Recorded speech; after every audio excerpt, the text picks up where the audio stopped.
This week, we're going to look at the authorship and the audience and a little bit of how we should, or I should say, how the book has been interpreted over the years. There are a lot of words that are thrown around when we talk about reading the book of Revelation, and I hope to look at many of them before the study is done.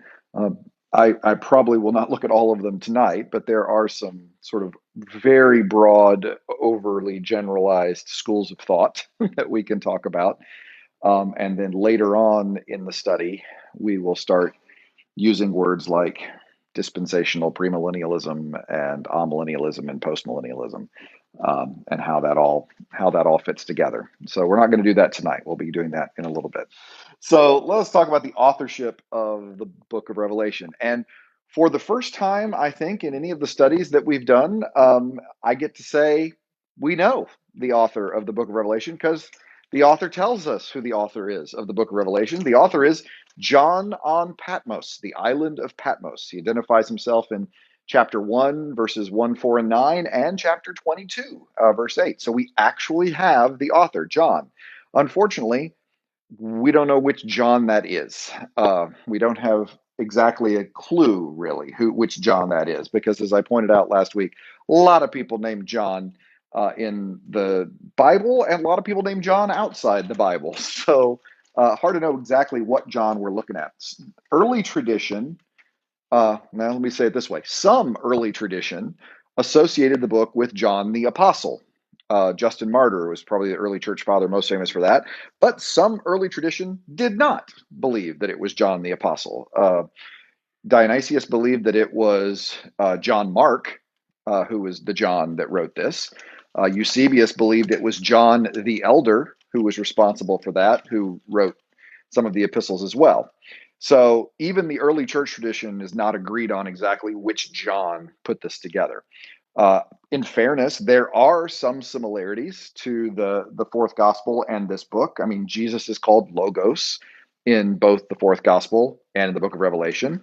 And obviously, there's a pretty strong theological use of numbers in John, specifically seven, as well as Revelation, though how much do you want to attribute that to similar authorship and the fact that seven had a special meaning across Jewish traditions? So there are some connections to the fourth gospel. In fact, I would say that Revelation is closer in its language to the fourth gospel than it is to any other book in the New Testament.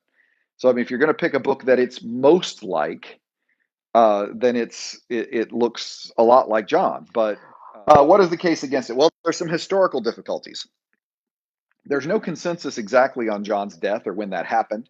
But if the 95 to 100 CE date is right for the writing down of the book of Revelation, John would be a very old man at that point.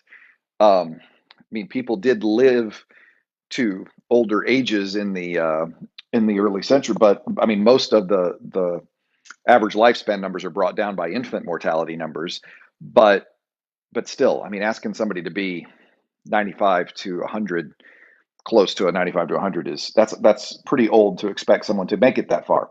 There are some theological difficulties if they're the same author, because the fourth gospel has an absolute realized eschatology, whereas Revelation has a future eschatology. Remember, the word eschatology means end of time, right? The study of the end of time.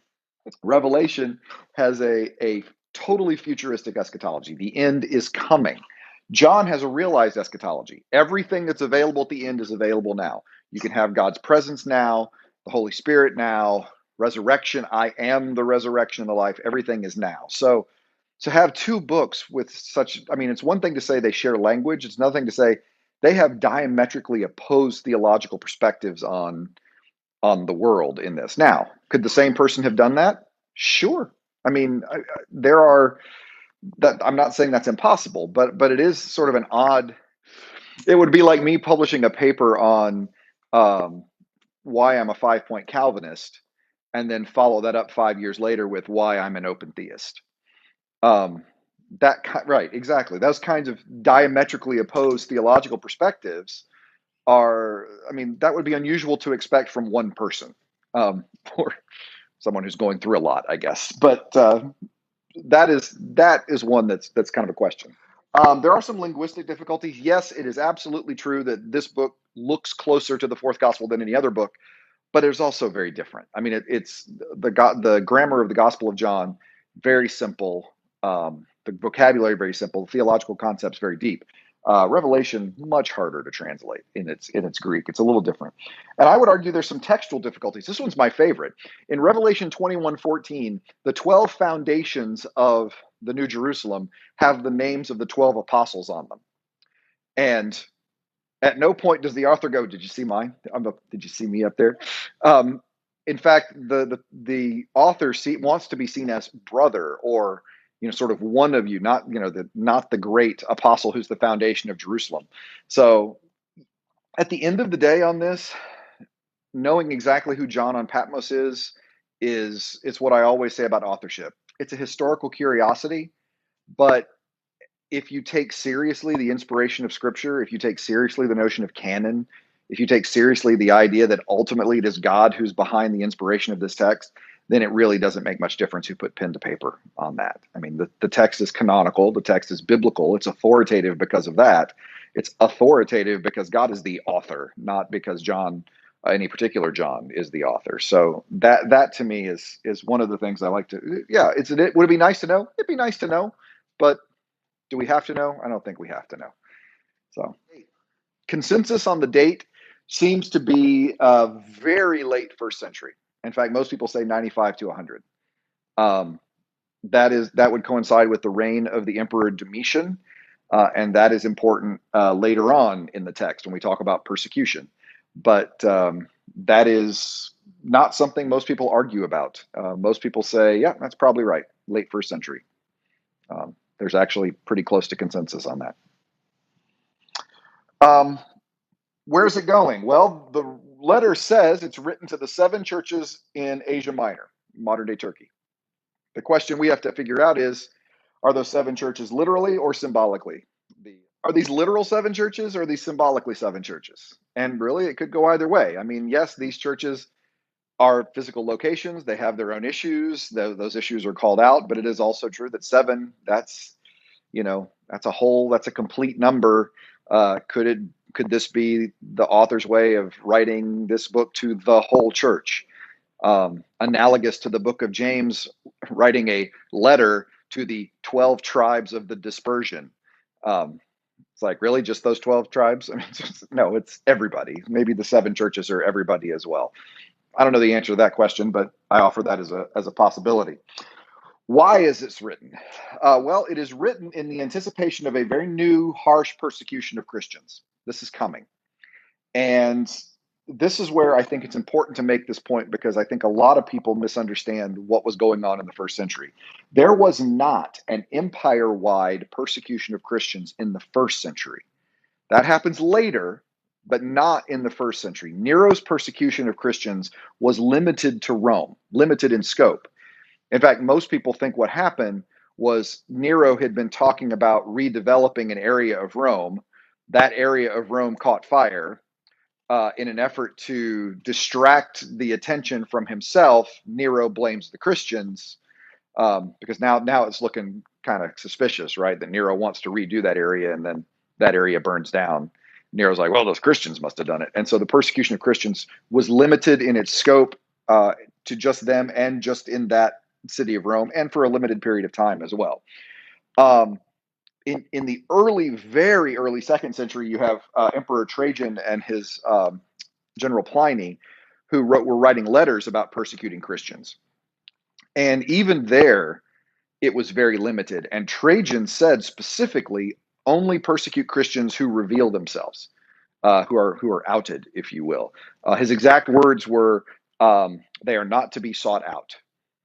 So it was funny because Pliny, in an attempt to make points with the emperor and wanting to make sure that he wasn't being, too lenient, said, I really don't know what to do with these Christians. I mean, I'm torturing them and killing them, but I mean, it really seemed to be doing a whole lot. There were 2 women who were leaders that, he tortured them, he killed them, but still. And Trajan's like, oh yeah, it's hard to know what to do. Just don't seek them out. If they're revealed, Okay, so it's not an empire-wide persecution going on in that circumstance. Domitian was very big on emperor worship, and most people think that he was actually promoting. I mean, all of the emperor. What's the story? I think it was Claudius. When Claudius was dying, that his last words were, "Look, I'm becoming a god," somewhat facetiously. That even all the way from Augustus, people were you worship the emperor as a god, but Domitian seemed to really like that, and and he wanted to promote it. And I think that it is that sort of pending concern, knowing that that is going to call people to a time of crisis. Do you worship the emperor or not? Don't you worship the emperor? That Revelation is entering into. I think that's the real occasion for it. Is that kind of struggle. So there was, um, I mean, there is this sort of tradition of empire-wide persecution of Christians, but there's not really hard evidence for that. In fact, though, I probably should concede that the world is also a very complicated place, and a first century Christian's perceptions might very well be different than as we look back through the lens of history. Um, and so that, I mean, it's worth noting that sometimes the world is complicated. I guess that's the best way I'm going to say that. Let's talk about ways of reading the text, and here's where it gets um, complicated because of our and frankly throughout history, the history of the church, um, lack of familiarity with apocalyptic literature. It has led to a number of different sort of schools of thought with regard to how to interpret it. Understand that the words that I'm about to show you are gross oversimplifications, but they are sort of helpful categories, I think.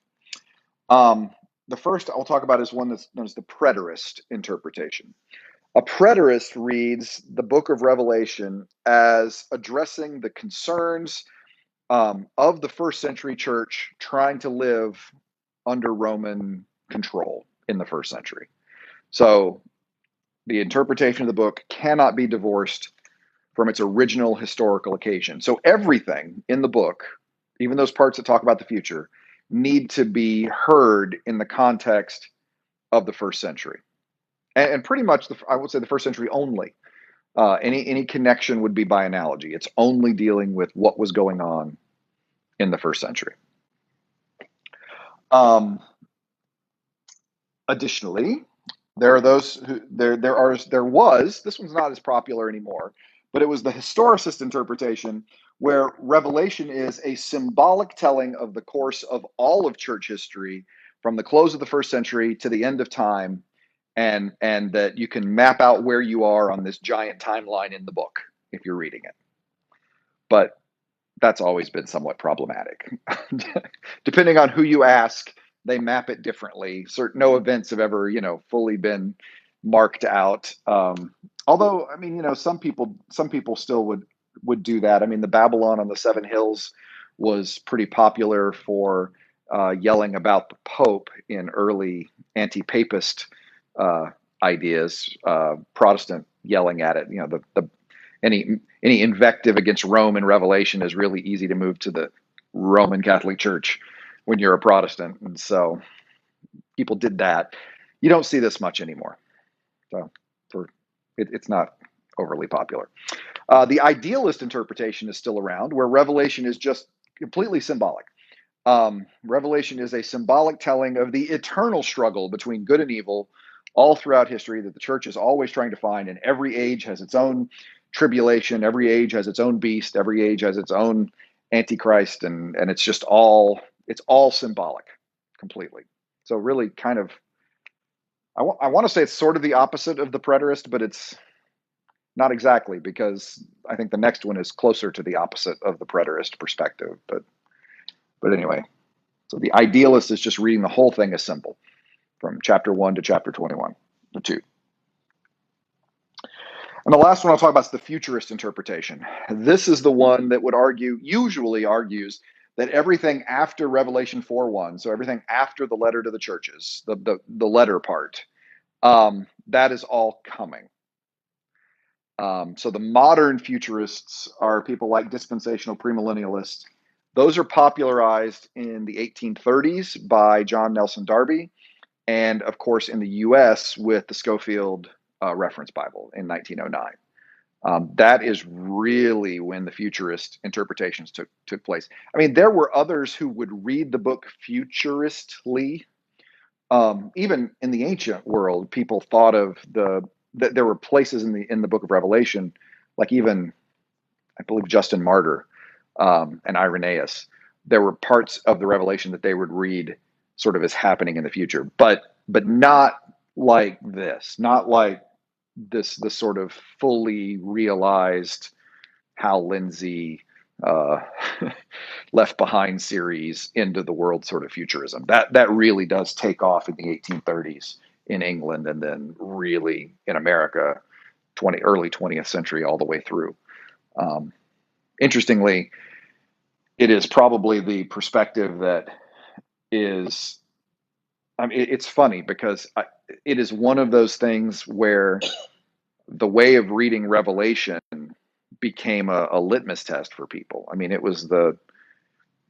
believe, one of the founding interpretation issues of the Plymouth Brethren. It was um, I mean, I've had people wonder if you could be a Christian and not read the Bible this way.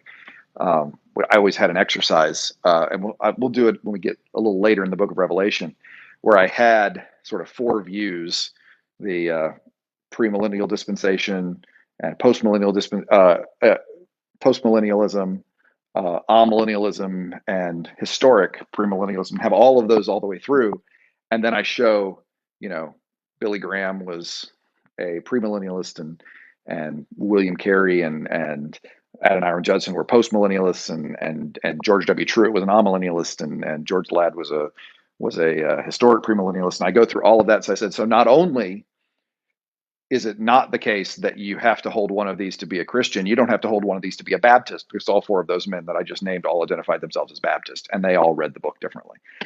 But it really, this perspective really caught fire, and it seems to. I've often joked this seems to be the most marketable way to read Scripture, because people are all the books, it seems, come out with futurist interpretations.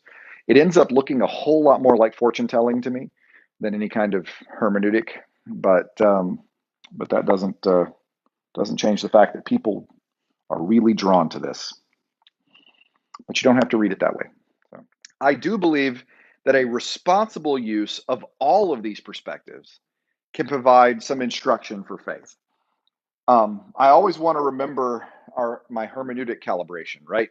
Does my interpretation look like the God I see revealed in the Jesus of the Gospels? That needs to be our calibration always. I do think that it is very helpful to know what is going on in that first century church when we read the book of Revelation. I also don't think we stay there. I do think that we want to see, by analogy, what were the lessons that they were learning, and where does that fit us? Is that more of an idealist? Maybe. Are there things I see this in this book unrealized? Well, yeah, I think the ultimate consummation of history has not yet occurred, and so I read this book as somewhat, that is a portrayal of the ultimate consummation of history. But I'm also not going to offer, I'm not going to be cross-referencing any of these texts with the Washington Post or the Wall Street Journal. It's just not. I don't think that's a helpful way to read. I think some overall themes of the book that it's important for us to be aware of as we go into this. And I think you'll see some very clever bits of this as we go. First of all, the absolute, unquestioned sovereignty of God. That is just fundamental to the book of Revelation. God is bigger than everything. God is the ultimate power in the universe. God is the Alpha and the Omega and the beginning and the end and the first and the last. And there's nothing that can. This is, of course, the over and against the emperor worship that they're being called to, right? The emperor who's challenging them to worship. God is the ultimate sovereign in the universe. So we have a radical monotheism in this text. There is no such thing as other gods. There is false gods. There are false gods, and there is Yahweh. There's God who is the Father of Jesus. There's no other gods. Here's where I think it gets really clever in the book of Revelation. there's an exalted Christology. Jesus is the highest Jesus that you have. In the Gospel of Mark, I would argue has the lowest Christology. That's the one where you see Jesus, the emphasis on Jesus's being hungry and not having enough power to do a miracle in Nazareth and not knowing the day or the hour or what. Jesus is, the best way I say it, most human-like in Mark, right?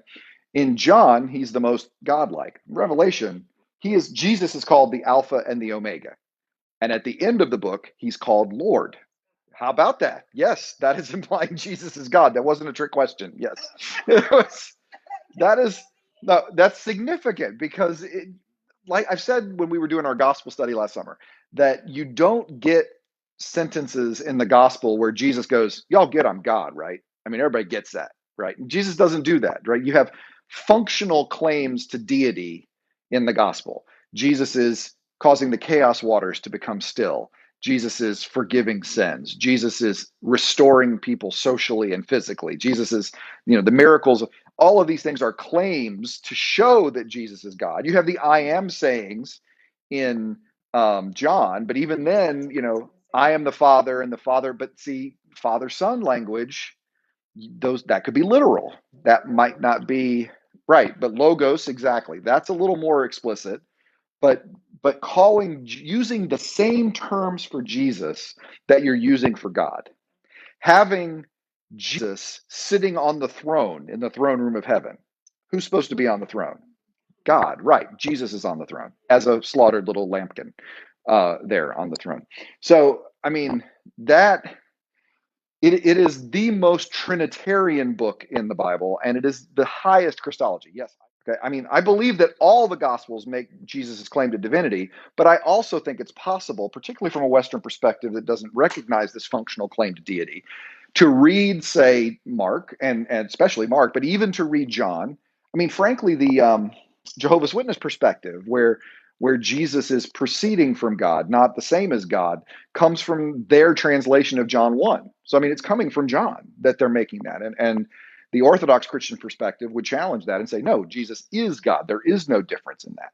So, I mean, Revelation is the most explicit, even though the word Trinity doesn't occur because that doesn't occur until Tertullian 3 centuries later, there is a Trinitarian understanding of God in the gospel better than, stronger, louder than any other book in the New Testament.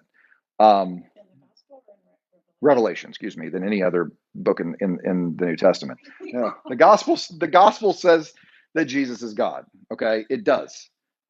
Not as loud as Revelation is saying it. And I mean, at points, even if I remember correctly, I'll have to find them. God and Jesus are subjects with a singular verb. And so it's a grammatical error. No, theological statement. I mean, that's what that is. So I think that's important. The last point, and it's the one that is, I think, so important, and we're going to see it, and I'm going to try and highlight it as we go, but I want you to understand it's sort of an overall theme. And that is the call to nonviolence that you have in Revelation, which sounds bizarre because anyone who's read the Left Behind series, watched Thief in the Night back in the 70s. Anybody else watch Thief in the Night in the 70s? What's that? You're traumatized over there? My church rented a giant movie projector because we had the giant reel-to-reel thing and showed it on a Sunday night. Yeah, so I remember. What was the song? I Wish We'd All Been Ready came out of that one. Anyway, the point I'm making with all of this is that all of those tend to be very, very violent in the way in which they talk about end times and Revelation. Yet the book of Revelation itself, if you're reading carefully, shows that's not in fact the case. Remember that the Lamb that is sitting on the throne has conquered by being sacrificed. The martyrs have overcome by walking in the steps of the Lamb. The Satan is cast down by the cross.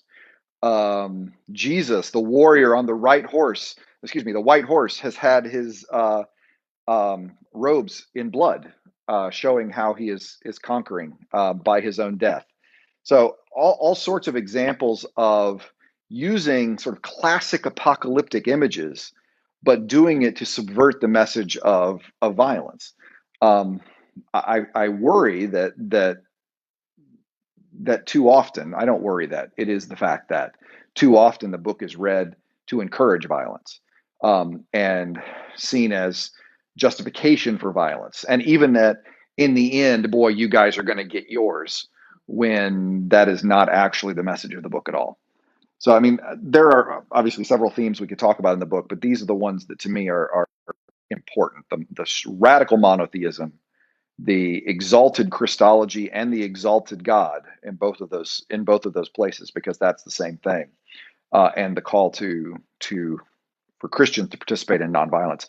The people not on Jesus's team are engaging in violence, right? The those minions of the beast and the Antichrist are engaging in violence, but not the saints, not the martyrs, not the ones sealed in blood. They are the ones who are following in the footsteps of the Lamb.